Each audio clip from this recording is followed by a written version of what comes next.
Alright, in this video we're going to add, subtract, and multiply radicals. Now, adding or subtracting, the first thing you're going to do is you're going to simplify. You're going to simplify every radical in the expression. Because you can't add or subtract variables unless the radicals are identical.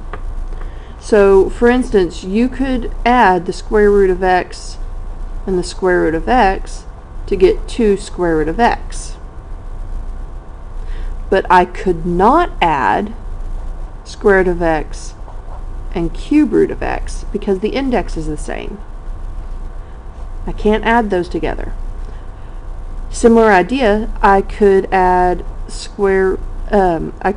add square root of 2 and square root of 3 because the numbers underneath are not the same. I would have to leave that as is. So only if your index and your radicand, only if those are the same, are you going to be able to add them. It's basically combining like terms. If I had 2x and 3x, I could add it together. But if I had 2 plus 3x, I couldn't. Alright, so let's take a look at some examples. The first one there, we have 3 times the cube root, 3 times the cube root of 54. We're going to start by breaking that down. So 54, I'm going to break that down. That's 2 and 27. Now if you recognize the fact that 27 is a perfect cube, you don't have to really go any further. But let's say you didn't, you broke it down all the way. We would need 3 of a kind, which we have. This 3 times this 3 gives me 9, and then cube root of my leftover 2. I can't simplify cube root of 2, so I'm just going to bring that one down. And then cube root of negative 16. So I'm going to take the 16 and break that down. That's 2 and 8, which is 2 and 4, which is 2 and 2. So I've got that. So this 7 times 2 gives me 14, but this was a negative 16, so technically I'm taking out a negative 2 times 7 to get negative 14. And then cube root of my leftover 2. And now I'm going to look at what I've got here. Now, when I look at these, they all have cube root of 2. This means I can do 9 minus 2 minus 14 to get negative 7 cube root of 2. Alright, let's take a look at the next one. You still go about it the same way. 48, I'm going to break it down. That's 2 and 24, which is 2 and 12, 2 and 6, 2 and 3. Be careful though, this is the 4th root, so I need 4 of a kind. So 7 times 2 gives me 14, 4th root of my leftover 3. This one I can't reduce, so I'm just going to bring that over. Now 24, break that down. That's 2 and 12, 2 and 6, 2 and 3. This one, though, unlike the other two, is a cube root. So I only need 3 of a kind to make a group. So the 2 times the 3 gives me 6 cube root of 3. Now these two are both 4th roots. I can add those together, but this one is a cube root, so I can't do that with the 3rd one. So 14 minus 2 gives me 12, 4th root of 3, and because this one is not the same kind of radical, all I'm going to do is bring that down.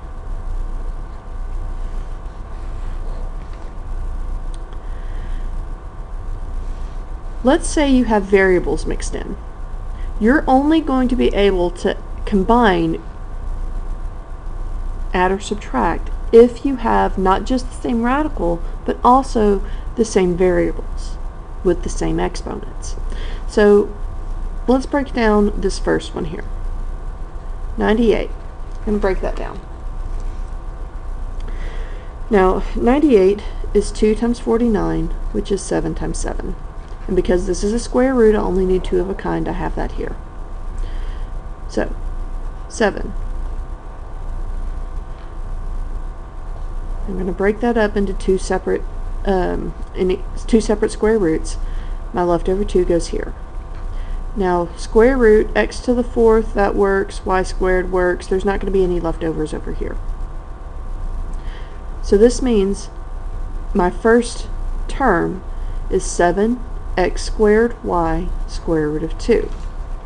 And I'm going to subtract from that my other one, 3x squared y square root of 2. Now x squared is the same in both, y is the same, and square root of 2 is the same. So I can actually subtract these to get 4x squared y square root of 2. However, this next one, we're not going to be able to add them. Let's break it down and I'll show you why. So negative 40, I'm going to break that down. 40 breaks down to 2 and 20, which is 2 and 10, which is 2 and 5. And because it's a cube root, I'll only need 3 of a kind.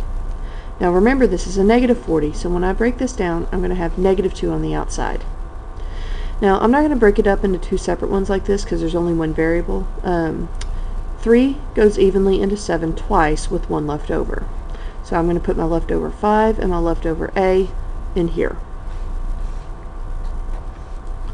Now I'm going to work with 135 a to the 4th. So 135 breaks down into 5, there we go, 5 and 27, which is 3 times 9, which is 3 times 3. And again, index of 3 means I need 3 of a kind. So 3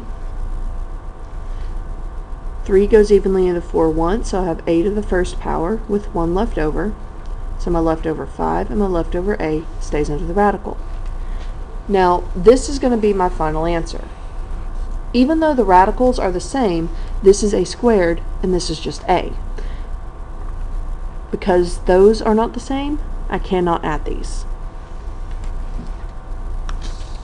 Alright, so let's look at some multiplying. Now, anytime you're multiplying two radicals together, you're going to multiply your coefficients, multiply your radicals, and then simplify. Now, when I say multiply radicals, there's a product rule that says if you have two radicals with the same index, it's the same thing as having that root of the product of your radicands. Okay. Alright, so here my coefficient for the first one is -1. So -1 times -3 gives me +3. For the fourth root of 8, so 8 and 64. Whew, sorry about that. 8 times 64 gives me 512. Now, 512, we're going to have to break this down. So I'm going to go over here, 512. Now again, one of the little tricks is if it's even, it's divisible by 2. That's 2 and 256. Now, I usually recommend that you know some of your smaller roots, some of your smaller perfect roots, but remember also that it might be a good idea for some of the bigger ones to just go ahead and check it. For instance, let's say you see the 256 and you're not sure if it's a perfect fourth root or not. You can always test it in your calculator and see if it is. In this case it is. So fourth root of 256 is 4.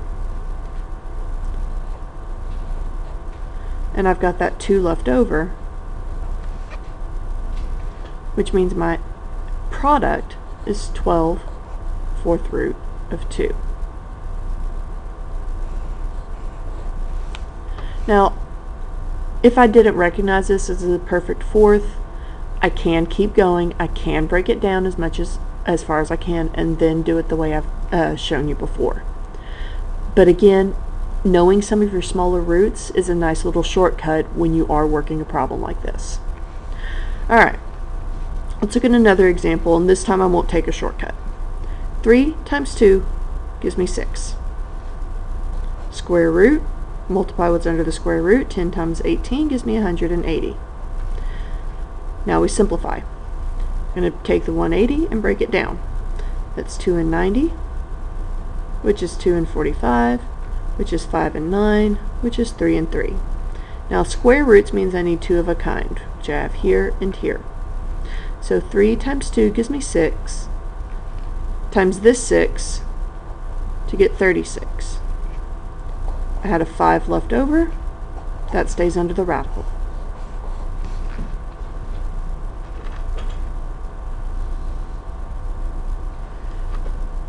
Now, if you have variables mixed in, remember that if you have 2 variables with exponents being multiplied together, what you're going to do is you're going to add your exponents. Okay? So for instance, on this one, there's no coefficient, so I'm just going to do what's under the cube root. 54 times 5 is going to give me 270. M to the 8th times m to the 4th is going to give me m to the 12th, because you have to add your exponents. And then for n to the 1st times n to the 2nd gives me n to the 3rd. Alright, so breaking down the 270. 270 is 2 and 135, which is 5 and 27, which is 3 times 9, which is 3 times 3. So, index of 3 means I need 3 in my group. I have that here. So 3. Now, I can break it up into 2 separate ones, but 3 goes evenly into both 12 and 3. So I'm just going to go ahead and cube root these. That's going to be m to the 4th. 12 divided by 3 is 4. N, because 3 divided by 3 is just 1. And then I can put my leftovers, 2 and 5, multiply those together to get 10.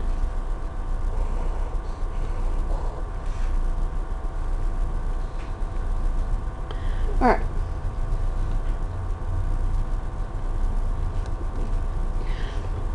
So this one, 2 times 7 gives me 14.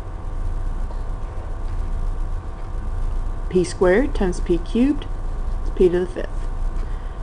Q times q to the 10th is q to the 11th. Now there's no number to break down, so I'm just going to separate these into 2 separate square roots. So I need these divisible by 2. P to the 4th is divisible by 2, and my extra p to the 1st power is going to go under here. Q to the 11th, the next smallest number divisible by 2 is 10, with my extra q to the 1st over here. So to take the square root, I'm just going to half my exponents. That gives me 14 p squared q to the 5th square root of pq. Alright, now these were just 1 radical times 1 radical.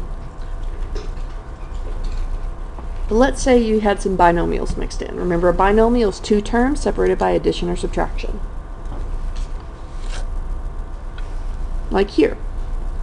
Well, pretend these weren't radicals. Pretend these were x's. If these were x's, we would just distribute. It's the same thing here. We're going to distribute. Now, according to the multiplying rules of what we just did, when you're multiplying, the first thing you do is you multiply your coefficient. Now, if you don't see a coefficient, remember that it's 1. So 1 times 5 gives me 5, and then 10 times 5 gives me 50. 1 times negative 2 gives me negative 2, and then the square root, 10 times 2 gives me 20. At this point, it's an addition problem. Well, subtraction, technically. Now, when you have a problem like this, the next thing you do is break down and simplify each radical to see if you can combine them. So that's 5 times 10, which is 5 times 2. Pair of 5s here. This 5 times this 5 gives me 25, square root of 2. Over here, if I break down the 20, that's 2 and 10, which is 2 and 5. So I have a pair of 2's. This 2 times this 2 gives me 4, with a 5 left over. My radicals are not the same, so I can't go any further. Alright.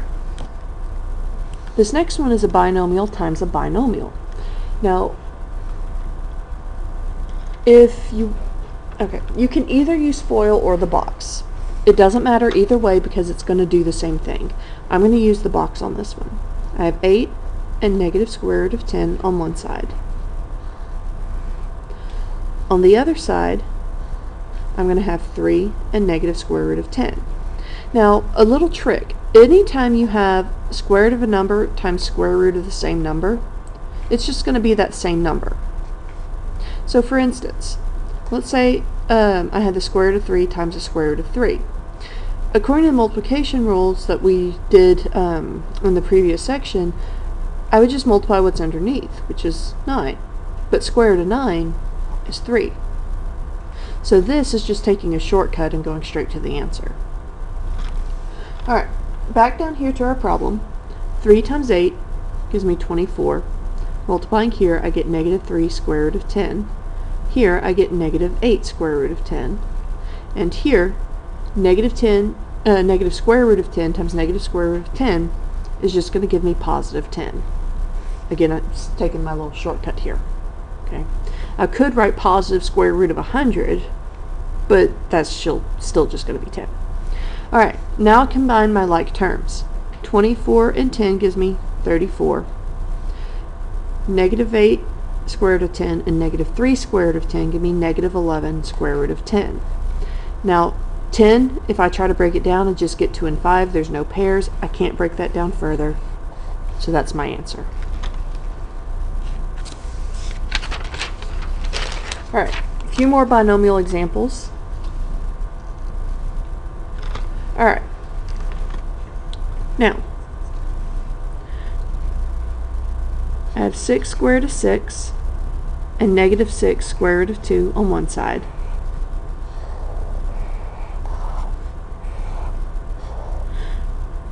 Then I have square root of 6 and square root of 2 on this side. Now, 1 times 6 gives me 6. Square root of 6 and square root of 6 is 6. So basically what I have there is 36. Now here, 1 times negative 6 is negative 6. Square root of 6 times square root of 2 is square root of 12. Here, I get positive 6, square root of 12.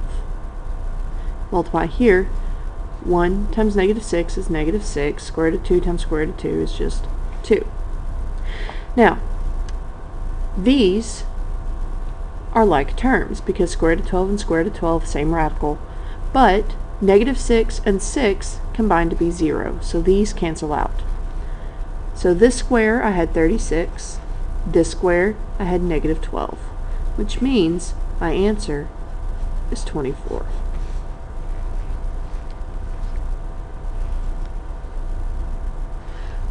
Alright, so I'm going to do FOIL on this one just to change it up a little bit. You can do the box, same as I did on the previous two, but you can also do FOIL. So FOIL, square root of x times square root of x is x. Multiply here, and get the square root of 2x. Multiply here, I get negative square root of 8x. Multiply here, and I get my minus square root of 16. Now, right now it doesn't look like these are like terms, but remember when you're adding or subtracting, you have to simplify the radical. So if I break down the 8, square root of 8x is 2 square root of 2x. So, if I do 2 square root of, well, technically this is negative. So let me rewrite it here. X plus square root of 2x minus 2 square root of 2x minus 4, because that's what that ends up being. I can see that now these are like terms. Square root of 2x, square root of 2x. So 1 minus 2 gives me negative 1 square root of 2x minus 4.